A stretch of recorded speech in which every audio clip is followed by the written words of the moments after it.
So una sa mga balitang boxing na idepensa ni Ryan Garcia ang kanyang WBC welterweight title laban kay Conor Benn sa darating na September 12 sa Las Vegas. Ayon sa mga lehitimong boxing outlets, kumpirmado na ang blockbuster showdown na ito at inaasahang magiging isa sa pinakamalalaking boxing events ng taon. Parehong kilala sina Garcia at Benn sa kanilang agresibong estilo at malaking fan base, kaya inaasahang magiging puno ng aksyon ang kanilang paghaharap. Marami na rin ang nag-aabang kung sino ang mananaig sa laban na maaaring magkaroon ng malaking epekto sa welterweight division. Sa iba namang balita, nakatakdang magsagupa sina Ryosuke Nishida at Sam Goodman para sa IBF Interim Super Bantamweight title. Ang sinumang magwawagi sa laban ay magiging mandatory challenger ng undisputed champion na si Naoya Inoue. Samantala, nakuha ng Muto Promotions ang hosting rights matapos manalo sa purse bid na umabot sa $610,000.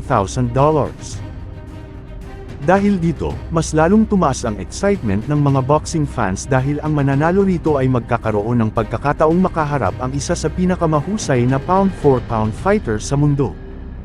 Abangan ang kanilang bakbakan ngayong Setyembre.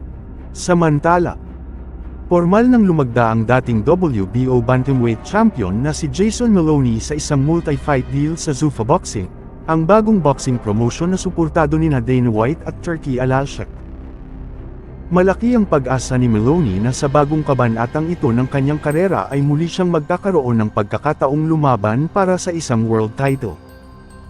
Marami rin ang naniniwala na ang pagpasok niya sa Zuffa Boxing ay magbubukas ng mas malalaking laban against sa ilan sa pinakamahuhusay na boksingero sa kanyang dibisyon.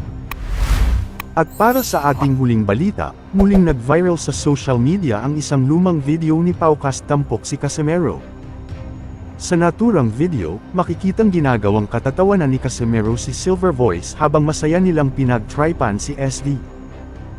Marami ang muling nagbahagi ng naturang video dahil taliwas ito sa naging pahayag ni Silver Voice, kung saan sinabi niyang ginawa niyang barbero si Cuadro Alas.